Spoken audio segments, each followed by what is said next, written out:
Hi, welcome to DuberMedical. This is Dr. Morris, and I'm here to talk to you today about cannabis as medicine.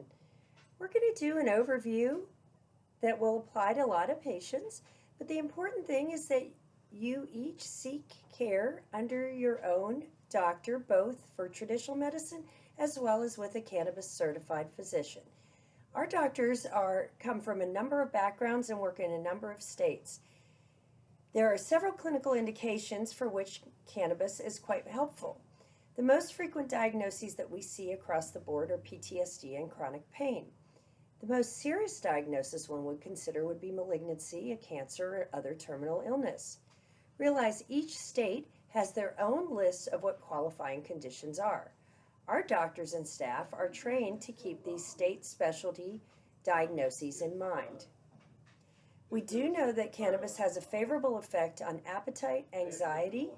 It induces euphoria or a sense of well-being.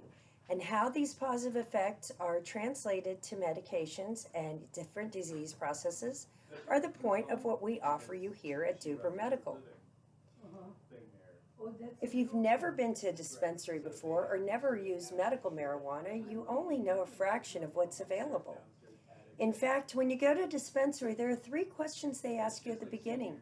And based on your answers to those 3 questions, there are in fact 36 different products that you could buy at a dispensary, each of which has some different uses.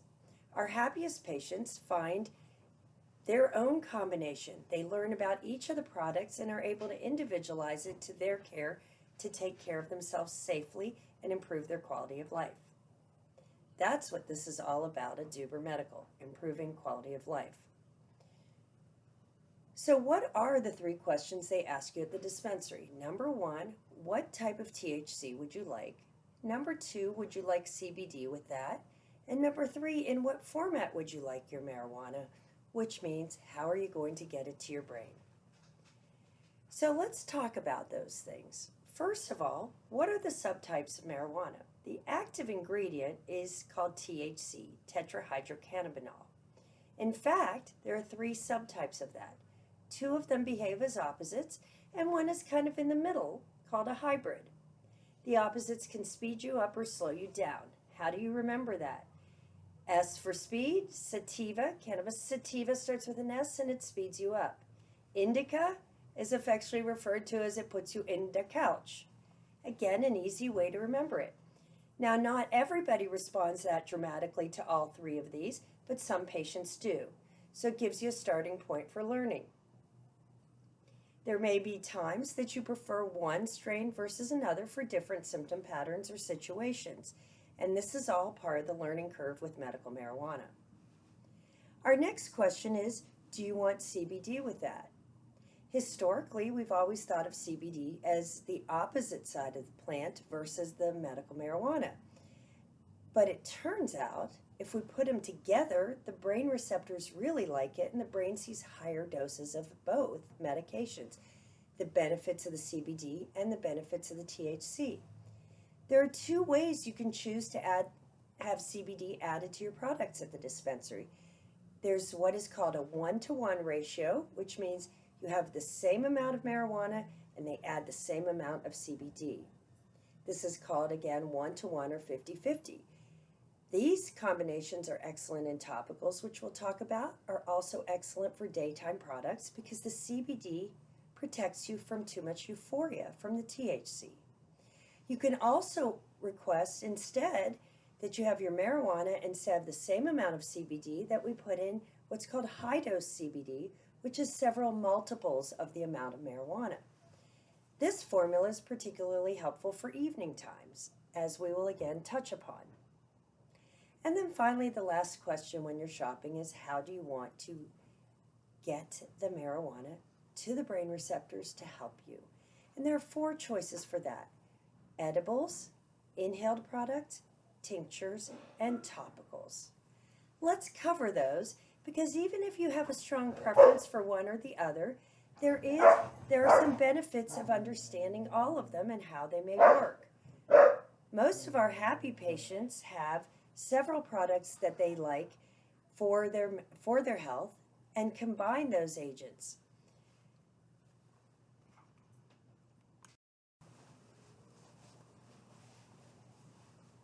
Now let's talk about those in a little bit more detail. Those four categories. Inhalational products are the category probably most familiar to many people because that is how recreational started. Recreational is generally the flower that's inhaled.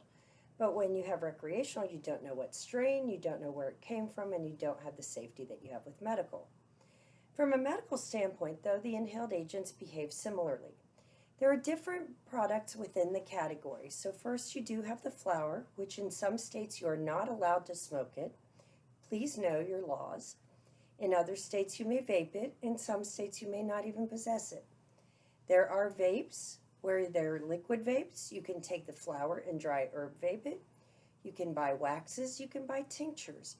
Each of these, if it's not the flower, there are several devices. There are modern gadgets to make them discreet. But from a medical standpoint, again, anything in the inhaled category behaves similarly. They are rapidly absorbed, they get to your brain receptors quickly, and therefore it is the only category where you get a response in as little as 10 to 20 minutes. But like any medication, if you get a response that quickly, the medication will wear off.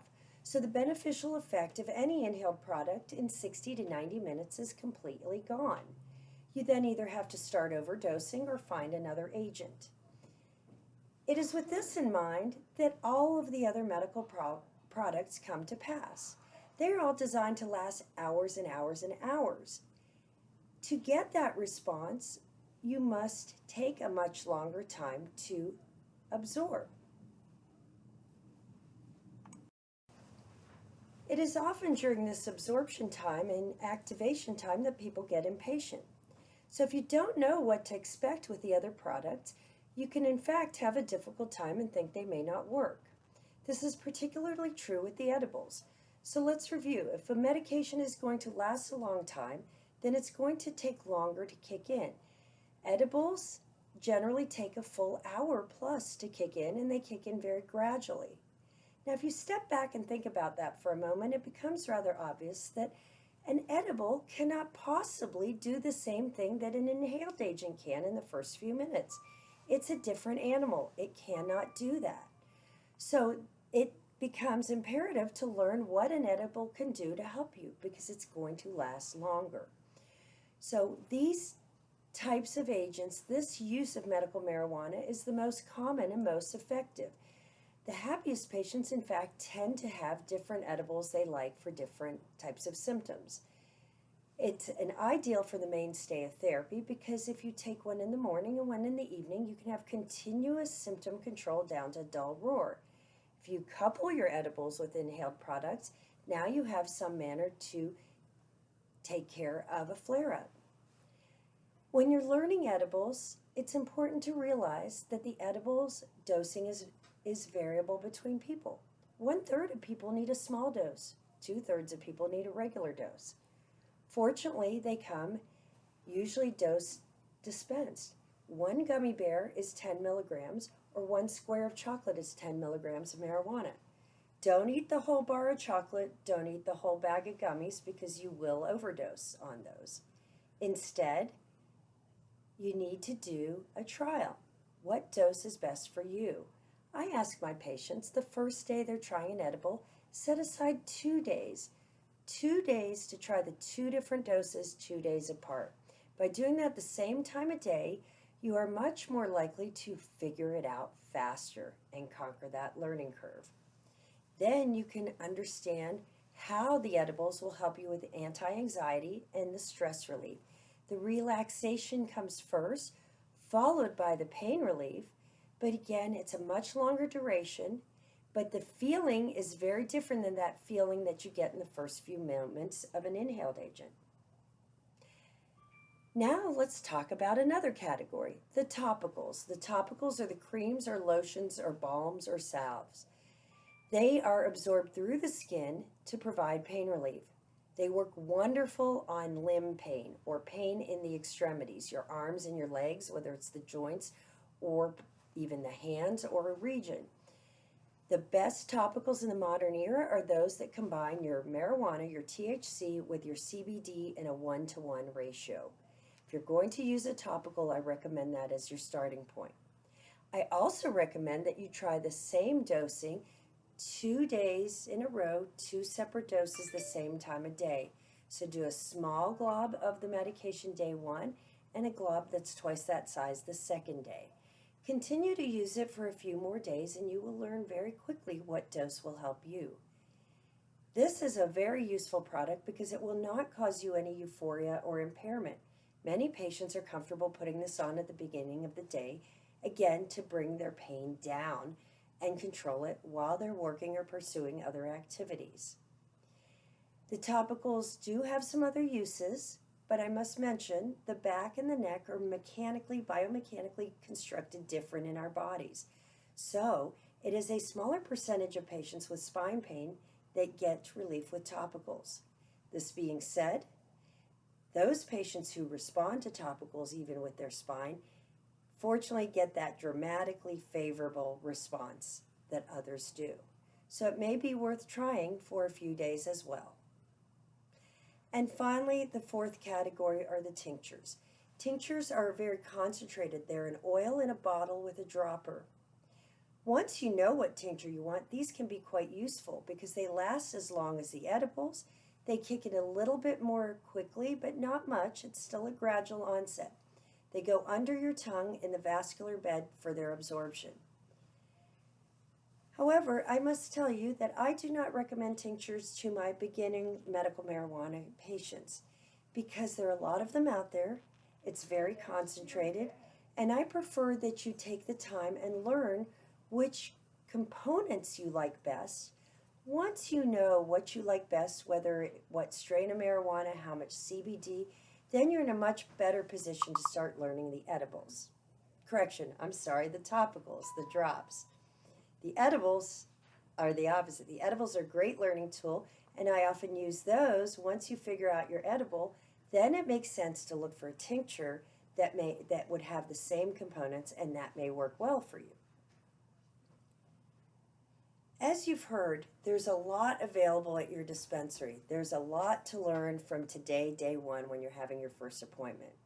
Our doctors have the experience that we would love to teach you and help guide you through this journey. We have patients, as I stated at the beginning, they take their edibles or their marijuana products in the background and live relatively normal lives because they're focused on their quality of life and the medications are in the background safely. We would love to have the opportunity to talk to you about that as well. In conclusion, we strongly feel medical marijuana can help many patients safely in addition or instead of traditional pharmacological therapy. But we do this in conjunction with you getting treatment by your doctor, our doctors evaluating you, and a combination of patient-centered focus to give you the best possible care. Thank you again for choosing DuberMedical.